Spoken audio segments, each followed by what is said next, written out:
ओम शांति। संतोष दीदी रशिया वाली, उनका प्रश्न उत्तर चल रहा था। प्रश्न है, दीदी भक्ति मार्ग में हम देखते हैं कि बीमार को प्रसाद दिलाने के कई बार वह ठीक हो जाता। इसमें भावना काम करती है या कुछ और? आप क्या कहेंगे? उत्तर, लोग क्या कहते हैं वह ज्ञान हमारे पास नहीं है। भगवान कहता वह ज्ञान है। अगर बाबा को पता चल जाता था कि किसी बच्चे की तबीयत ठीक नहीं है, तो बाबा उस बच्चे के लिए अलग से खाना बनवाते थे। हाँ, जब इकोनॉमी का समय था तो बच्चों को प्रकृति जीत बनाने के लिए, चाहे बीमार थे चाहे बूढ़े थे, सबको बाजरे की रोटी खिलाई गई, छाछ के साथ। बीमार को भी खिलाई गई, वो ठीक हो गए। श्रद्धा की परीक्षा के लिए यह किया गया। साल में 360 दिन पढ़ाई होती, 4 दिन परीक्षा भी तो होती है। आप रोज रोज बैठकर किसी की भी परीक्षा नहीं लोगे कि भगवान में श्रद्धा है या नहीं। अगर मेरी यह दिल की भावना है कि मैं इसे खाने से बिल्कुल ठीक हो जाऊंगी, तो भावना काम जरूर करेगी। लेकिन आप मुझे मजबूर करें तो ये तरीका ठीक नहीं। प्रश्न, दीदी और कुछ ऐसी चीजें हैं जो नहीं खानी चाहिए? मशरूम का तो आपने बताया। उत्तर, डब्बे वाले यानी पैकेट फूड आइटम्स है। डब्बे वाले भोजन में कुछ कुछ केमिकल्स डालकर पैक करते हैं। ये भी हमारे शरीर के लिए हानिकारक है।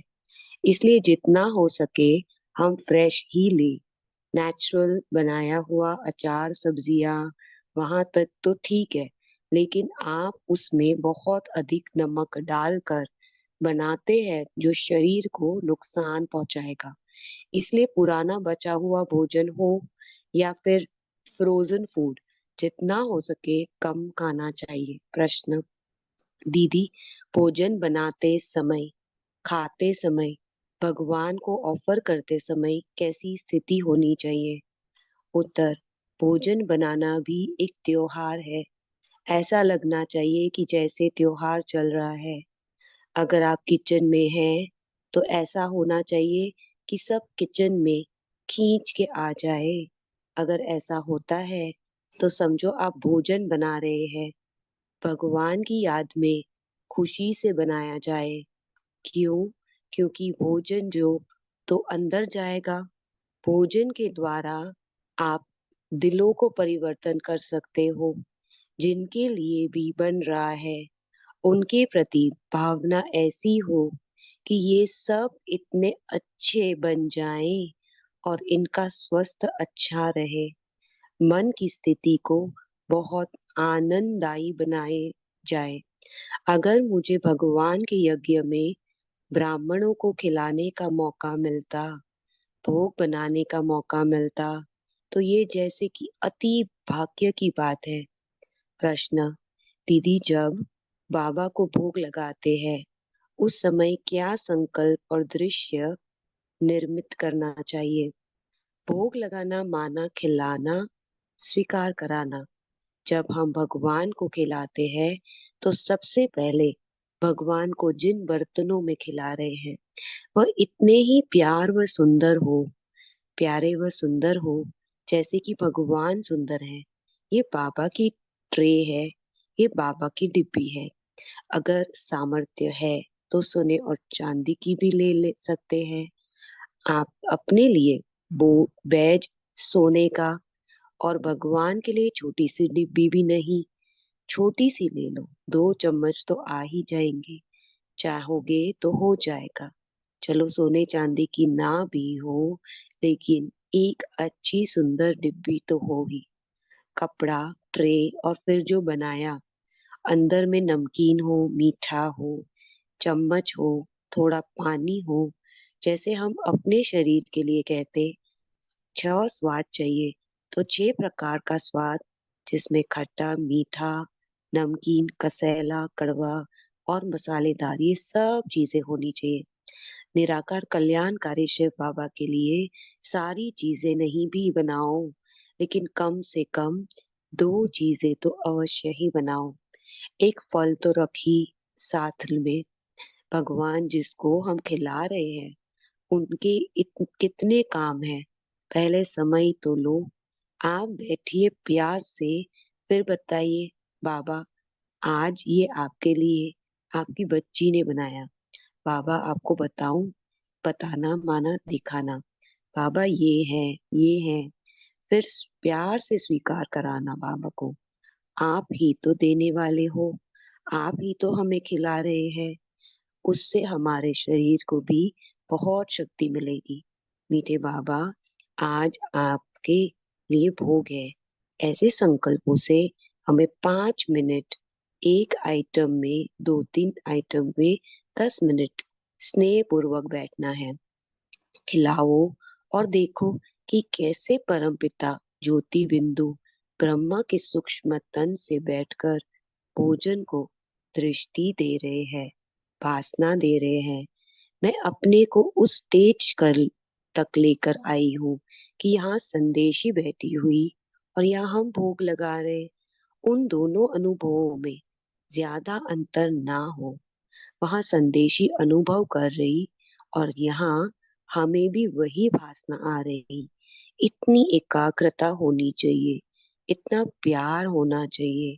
अगर हमें जनरल क्लास में भोग लगाना है तो भंडारा पूरा धुला हुआ होना चाहिए। अगर गुरुवार का भोग बनाना तो बुधवार को भंडारा पूरा साफ कर लेना चाहिए। अपने भोजन के बाद अंत में कुछ भी बचाना हो, जहाँ ऐसी स्नेह संपन्न विधि का पालन होता, वहां आने वालों की संख्या में, उनकी स्थिति में और भोग के प्रति भावना में अंतर होता। जहां भी ऐसी शुद्ध प्रेम की तरंगों से भरपूर होकर भोग नहीं बनाया जाता, वहां के भाई बहन भी सोचते हैं कि चलो आज तबीयत खराब है, आज नहीं जाएंगे। यहाँ श्रेष्ठ एनर्जी से बनता है, वहां पर कोई भोग मिस नहीं करेगा, प्यार से लेकर खाएगा। इतनी महिमा है भोग की। अमृत का भी बहुत महत्व है। अमृत भी एक एक को उस भावना से जाए। ऐसे कई सेंटर है, 2-3 को तो मैं जानती हूँ जिन्होंने अपनी बेसिक सेवाएं ही ये बनाई है कि 70-80 भोग के पैकेट बना करके ऑफिस वाले लोगों को देते हैं। इतने वर्षों से भोग के पैकेट लेते लेते उनकी स्थिति आज ऐसी हो गई है, जो कई कहते कि जिस दिन हमने भोग नहीं मिलता तो ऐसा लगता जैसे आज का दिन खाली हो गया। इस तरह से भी कितने ही ज्ञान में आए, ऐसे आप सब भी कर सकते हैं। प्रश्न, दीदी खाली कभी कभी थाली में ज्यादा भोजन आ जाता तो खा नहीं पाते, फेंकना पड़ता, हमने भोजन व्यर्थ कर दिया तो वो चढ़ता है, उस समय क्या करें? भोजन लेते समय हम जानते हैं कि मेरी डाइट कितनी है, मैं कितना खा पाती हूँ। उस समय ध्यान से नहीं लिया या थाली में किसी ने थोड़ा ज्यादा डाल दिया, इसके प्रति सचेत रहे। अगर जीभ के वश अर्थात स्वाद के वश होकर ज्यादा ले लेते और फिर पूरा न खा पाने के कारण हमेशा बचा हुआ छोड़ना पड़ेगा तो बेकार चला जाता। अगर साल में एक बार ऐसा हो जाता कि तबीयत नहीं स्वीकार कर रही तो कोई बात नहीं, वह कोई पाप की श्रेणी में नहीं आता। लेकिन अगर आपने इसे अपनी आदत बना लिया तो निसंदेह आपको सावधान होने की आवश्यकता है। अगर आप खाना लेते समय ध्यान नहीं रखते, बात करते रहते हैं या आपको लगता कि भोजन अच्छा बना तो थोड़ा ज्यादा ले लिया, ये भी ठीक नहीं। हमें ऐसा नहीं करना चाहिए। प्रश्न, दीदी कई बार सब्जी का टेस्ट इतना अच्छा नहीं होता तो वेस्ट हो जाता, तब क्या करे? जब कोई चीज परोसी जा रही और मुझे पता नहीं पड़ रहा कि ये कैसी है, मिक्स सब्जी है, इतनी हद तक मिक्स हो चुकी कि सब्जी की पहचान नहीं हो रही, तो मैं कहती थोड़ी सी देखती हूँ फिर और लूंगी। भोजन के मामले में जबरदस्ती की बात ही नहीं, खाने वाले हम, पेट हमारा। इसलिए यह बहुत जरूरी है कि हमें बाद में उसका फेंकना ना पड़े। दीदी कई बार भोजन बच जाता, फिर अगले दिन के लिए फ्रिज में रख देते, क्या फेंक देना चाहिए? देखिए ये हर बार नहीं होना चाहिए, कभी कभी हो भी जाता तो किसी को दे देना। हमारे हर सेंटर पर, हमारे हर स्थान पर यह प्रबंधन होना चाहिए कि अगर भोजन बचता तो उसका क्या करेंगे। जैसे हम सेवा निश्चित करते कि काटना इसको, बनाना इसको, इसी प्रकार बचे तो उसका मैनेजमेंट कैसे करना यह भी होना चाहिए। हम थोड़ा कम बनाएं, रात को एक्स्ट्रा नहीं बनाएं। अगर सुबह से बचा तो किसी श्रमिक को खिलाकर खत्म करें। यदि आने वाले अच्छे घरों के लोग हैं, नहीं ले जाना चाहते तो आपको फेंकना पड़ेगा। लेकिन रोज फेंकने का मतलब आप असावधान है, आप सही अनुपात नहीं लगा पा रहे कि कितना बनाना। यही अंदाज लगाने से हमारी चिंता मिट सकती है। बाबा हमेशा यही कहते कि कम नहीं होना चाहिए, ज्यादा हो हर्जा नहीं, कम नहीं होना चाहिए। लेकिन इसका भावार्थ यह भी नहीं कि 20 का ज्यादा बना दे, वह नहीं। बनाया 100 के लिए, बरसात आ गई, 70 लोग ही आए, तो सारे दिन में खपाने की योजना होनी चाहिए। कुछ ऐसा कारण हुआ कि रात को बनाया, वो थोड़ा बच गया, कभी कभार फ्रिज में रखा, वो अलग बात है। सूरज भाई जी का योगयुक्त होने से बाबा ने ब्रह्म भोजन को प्रथम स्थान दिया है। प्रथम स्थान। भाई जी, बाबा ने भोजन के प्रति अनेक नियम बनाए। क्यों? क्यों बनाए पूछ रहे? उत्तर, शुरू से ही जब से यज्ञ स्थापित हुआ तो बाबा ने भोजन को बहुत महत्व दिया, क्योंकि शिव बाबा को सभी आत्माओं को पावन करना है, तन को भी पावन करना और आत्मा को भी। आत्मा में है मन बुद्धि संस्कार। तन की पवित्रता और मन बुद्धि संस्कारों की पवित्रता के लिए पवित्र भोजन खाना परम आवश्यक है। तन की भी और मन बुद्धि संस्कार। जो मनुष्य अन्न बना रहा है उसके वाइब्रेशंस को अन्न तेजी से ग्रहण करता है। हम सबको जानना चाहिए कि प्रकृति हमारे वाइब्रेशन के लिए बहुत सेंसिटिव है। जो कुछ हम सोचते हैं, पानी, फल, सब्जी, दाल, चावल, रोटी, सब उसे ग्रहण कर लेते हैं, फिर खाने वाले के तन पर भी और मन पर भी असर डालेंगे। इसीलिए बाबा ने पहले से ही यह नियम रखा कि भोजन बनाने वाले जितने शुद्ध होंगे, श्रेष्ठ विचारों वाले होंगे, अन्न पर उसका प्रभाव आएगा और फिर खाने वाले पर भी उनका प्रभाव आएगा। ऐसा वैसा खाएंगे तो कईयों में अपवित्रता जागृत हो जाती है, कईयों की एकाग्रता नष्ट हो जाती है, योग नहीं लगता। इसीलिए योग्युत होने के लिए पवित्र भोजन को बाबा ने प्रथम स्थान दिया। भाई जी, भक्ति मार्ग और ज्ञान मार्ग में भोजन में क्या अंतर है? भले ही बाबा 1936 में धरती पर आए, क्या 1936 से ही बाबा ने भोजन की शुद्धता के बारे में बताया या बाद में बताना शुरू किया? उत्तर, शुरू में तो भोग आदि की व्यवस्था नहीं थी, न उस तरह का कोई नियम कानून था। लेकिन जैसे जैसे ज्ञान स्पष्ट होता गया तो शिव बाबा ने बताया कि जिसने सब कुछ दिया है उसको ऑफर करके ही तुम्हें स्वीकार करना है। किसने बताया? शिव बाबा ने। ये उसको सम्मान देना है। भक्ति में भगवान को भोग लगाया जाता रहा, लेकिन वह कोई पवित्र आत्माओं द्वारा बनाया गया भोजन नहीं होता। भगवान अपवित्र भोजन स्वीकार करता ही नहीं है। वो भोजन उस तक पहुंचता ही नहीं। हम में से भी जिनका भोजन बहुत पवित्र होगा उनका ही ऊपर स्वीकार होता, बाकी किसी का नहीं। प्रश्न, भाई जी, बाबा ने जब आपको भंडारे के निमित्त बनाया आप में ऐसी क्या विशेषता देखी?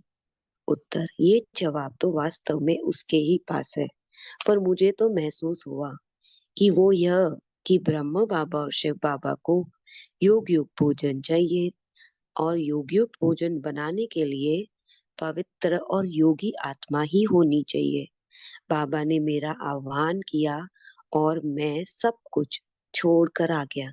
किचन में आते ही मुझे योगी भव का श्रेष्ठ वरदान मिला। मेरा योग आगे बढ़ना और किचन का कार्य होना साथ साथ हुआ।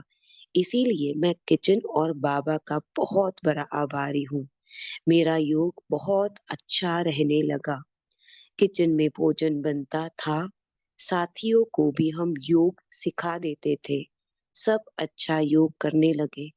बस ये ही विशेषताएं हैं जिनके आधार से बाबा किसी को पसंद करता। प्रश्न: भाई जी, आपने भोली दादी के साथ भी सेवा की।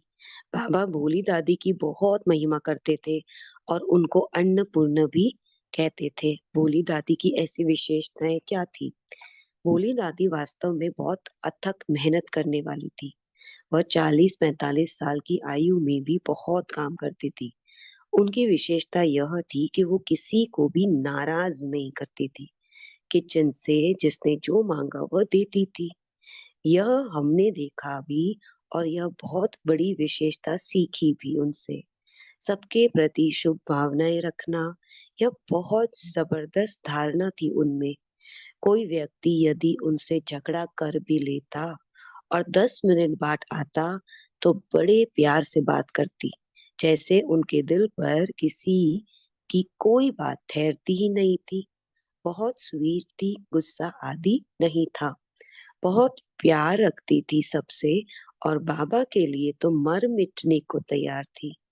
मैं हंसा करता था, बाबा यदि कह दे कि तारा तोड़कर लाओ, उसकी सब्जी बनानी, तो वो वह हाँ ही कहेगी।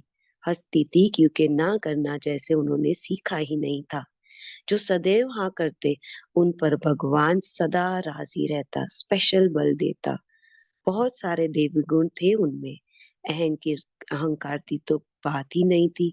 बहुत ही सरल चित, सेवा भावी भी बहुत ज्यादा थी। दीदी की संपूर्णता संपूर्ण रूप में थी। भाई जी, योगी का भोजन किस प्रकार का होना चाहिए? उत्तर: योगी को बहुत ज्यादा भी नहीं खाना चाहिए, लेकिन बहुत कम भी नहीं। जो श्रेष्ठ योगी बनना चाहता है, वो एक बार भोजन करे दिन में, एक बार कच्चा आहार खाए और फल दूध आदि ले। कई लोग दूध को भी ना करते। हर एक देख ले किसी को कैसा हजम होता। इसका ब्रेन पर असर अच्छा असर होएगा। योग के लिए हमारा ब्रेन बहुत ही स्ट्रांग होना चाहिए। कमजोर ब्रेन वाला कभी योग नहीं कर सकता। उसमें टेंशन होगी, सर में दर्द होगा, इसलिए भोजन भी अच्छा हो। अगर युवक है, वह 2 टाइम भोजन करे, एक टाइम फ्रूट सैलेड आदि खा ले। इस तरह अपने को खुद मैनेज करना चाहिए। प्रश्न: भाई जी, आपके कोई अनुभव जो ब्रह्म पूजन से आए हुए हो? अनुभव तो बहुत है, पर अभी तो कम ही याद आएंगे। एक अनुभव लगभग 45 साल पहले का है। यज्ञ में एक ध्यानी दीदी होती थी, जो भोग लगाती थी, संदेश लाती थी।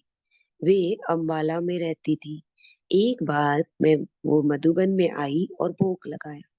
भोग लगाने के बाद वे तुरंत किचन में गई, परंतु भोग कौन बनाता है आजकल? मैं वही था।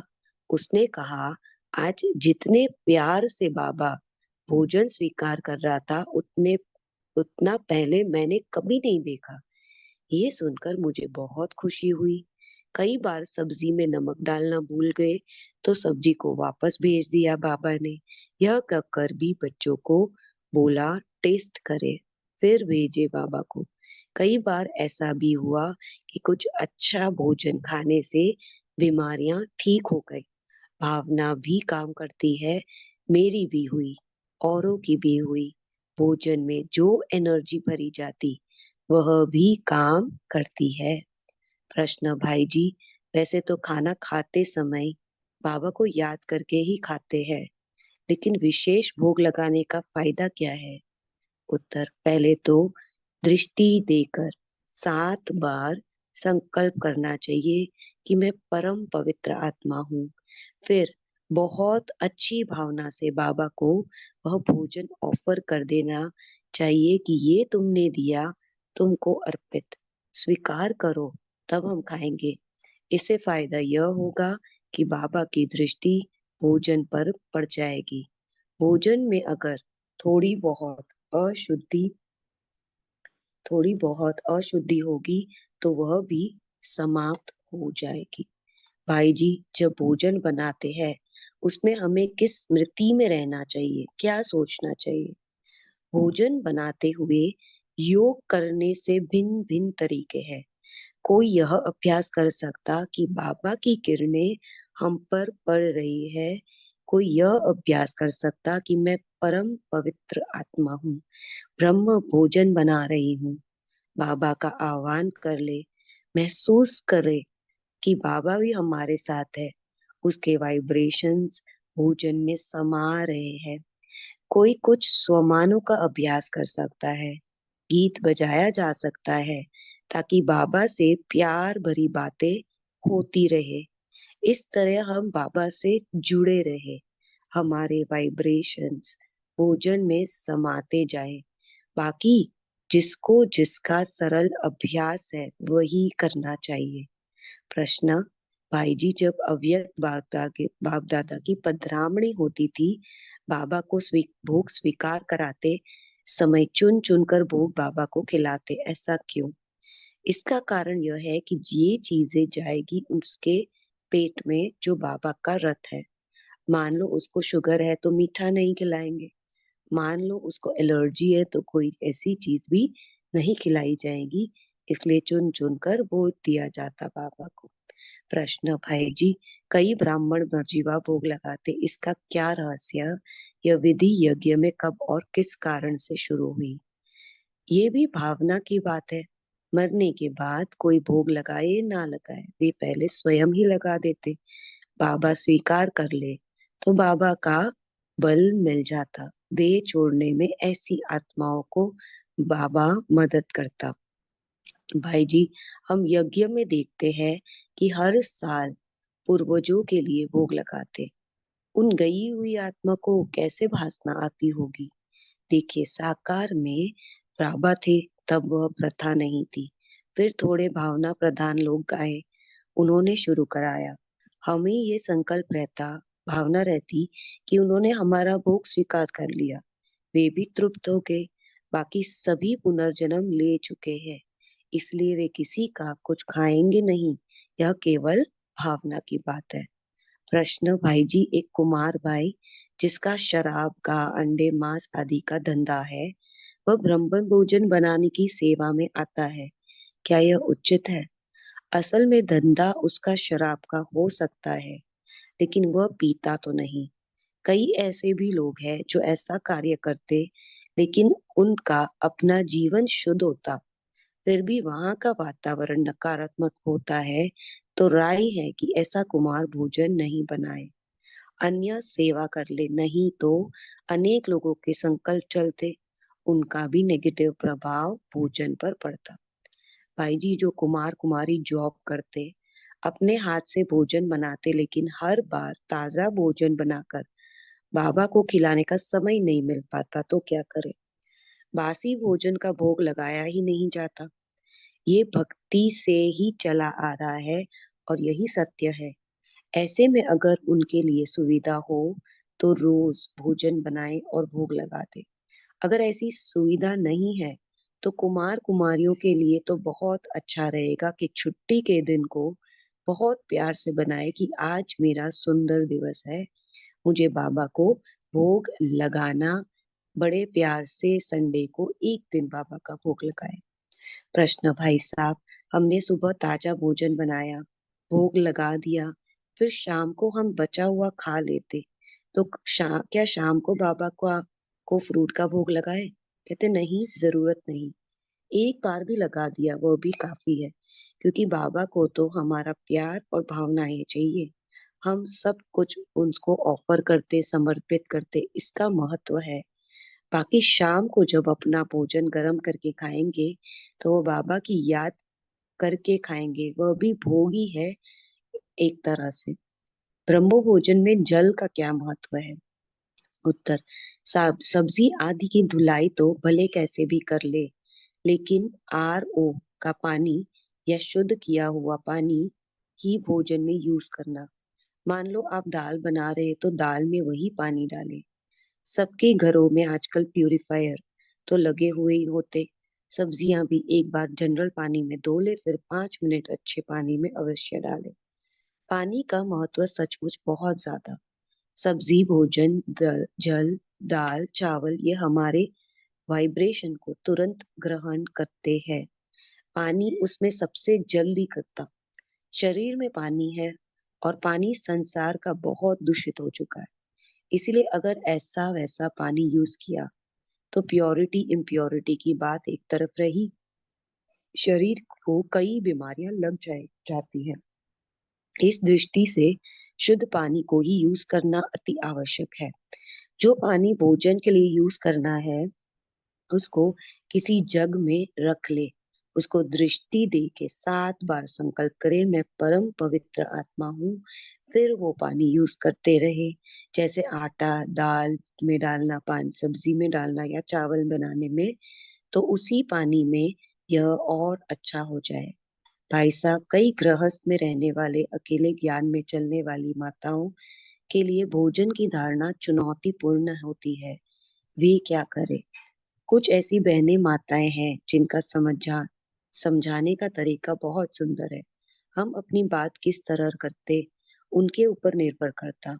उन्होंने अपनी बहुओं को, अपने परिवार वालों को अच्छा समझा दिया, तो उन्होंने कहा, माता जी, आप भले ही अपने लिए बनाओ, हम आपको मदद भी कर देंगे, और भले ही कभी कभी हमारे लिए भी बना दिया करो। उनके मन में ब्रह्म भोजन के लिए वैल्यू भर गई। कोई कोई ऐसा करता है कि हम किसी के हाथ का नहीं खाएंगे। हाँ, तुम तो अपवित्र हो, हमारे भोजन को छूना भी नहीं।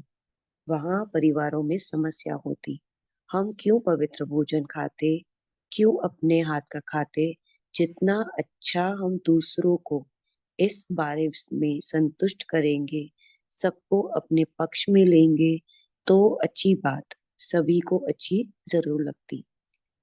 प्रश्न, भाई जी, घरों में जो बच्चे पढ़े लिखे हैं, कई बार वे तर्क करते कि बचपन में तो प्याज लहसुन हेल्दी है, ये कहकर खिलाया, अभी आप बोलते हो ये हेल्दी नहीं, नहीं खाओ, ऐसा क्यों?